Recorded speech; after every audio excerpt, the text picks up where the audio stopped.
রাহু এবং কেতু এটি মানুষের জীবনে ছায়াগ্রহ, এদের কোনো বাস্তব অস্তিত্ব পাওয়া যায় না, কিন্তু এই দুটো জ্যোতিষশাস্ত্র মতে ছায়াগ্রহ হলেও এদের প্রভাব মানুষের জীবনে সবথেকে বেশি হয়ে থাকে। এবং বলাই বাহুল্য যে এরা ভালো হলে অনেক ভালো অনেক কিছু, কিন্তু যদি দুর্বল হয়, যদি খারাপ হয়, তাহলে একজন ব্যক্তি যথেষ্ট পরিমাণ সমস্যায় ভুগতে পারে।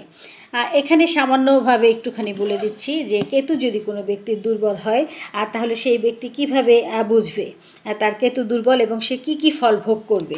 প্রথম কথা হচ্ছে এই ব্যক্তি জীবনে দিক নির্দেশনার অভাবে ভুগবে, অর্থাৎ সে কী করবে, কী করতে চাচ্ছে, কোন দিকে যেতে চাচ্ছে, এটাই সে ঠিকমতো বুঝতে পারবে না। তারপরে দ্বিতীয় হচ্ছে স্পষ্ট সিদ্ধান্ত নিতে অক্ষমতা, সে যে যা বলছে সেটা শুনছে, সিদ্ধান্ত নিজেও নিতে পারছে না, অন্যর সিদ্ধান্তকেও গ্রহণ করতে পারছে না, এরকম একটা সমস্যা তার হবে। তারপরে একটা সমস্যা হচ্ছে দীর্ঘস্থায়ী বন্ধন বজায় রাখতে অসুবিধা হবে, অর্থাৎ সে কোনো সম্পর্কে খুব বেশিক্ষণ টিকতে চাইবে না বা স্থায়ী কোনো সম্পর্কের দিকে তার কোনো আগ্রহ থাকবে না। তারপরে আরেকটা সমস্যা হচ্ছে দুর্বল অন্তর্দৃষ্টি, অর্থাৎ সে মানুষকে মূল্যায়ন করার ক্ষমতা তার কম থাকে এবং সে মানুষকে ভিতর থেকে বুঝতে পারে না। তার বিভিন্ন ফোবিয়া থাকে, ভিত্তিহীন সন্দেহ থাকে যদি কেতু তার দুর্বল হয়ে থাকে।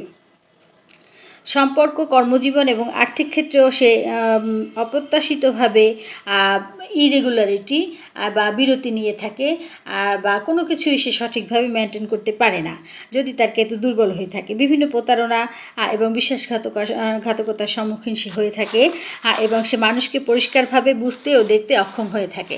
অর্থাৎ কেতু দুর্বল কেতু নির্দেশ করে মূলত গুপ্তশত্রু, উচ্চতার ভীতি এবং গোপন কোনো রোগ ইত্যাদি নির্দেশ করে। কিন্তু কেতু যদি ভালো হয়ে থাকে তারা অত্যন্ত জ্ঞানী ব্যক্তি হয়ে থাকে এবং মানব কল্যাণে তাদের বিভিন্ন অবদান থেকে থাকে এবং বড় বড় ডিগ্রি তারা নিতে পারে। কিন্তু কেতু দুর্বল হলে সেটা বাইরে থেকে বোঝা যায় না, কিন্তু ভিতরে ব্যক্তি অত্যন্ত দুর্বল এবং অত্যন্ত সন্দেহপ্রবণ হয়ে থাকে, সে গুপ্ত শত্রুর শিকার হয়ে থাকে, গুপ্ত সমস্যার শিকার হয়ে থাকে এবং সে বিভিন্ন ফোবিয়ায় আক্রান্ত হয়ে থাকে। মানুষকে সে সন্দেহ করে এবং মানুষকে সে বুঝতে পারে না, মানুষের ভিতরের যে গুণাগুণ এগুলো সে সাধারণত বুঝতে পারে না, সে সিদ্ধান্ত নিতে পারে না এবং সে বারবার বিভিন্ন বিপদ আপদের সম্মুখীন হয়। একটার পর একটা সমস্যায় সে পড়ার পর ওঠে, আবারও পড়ে, এরকম দেখা যায়।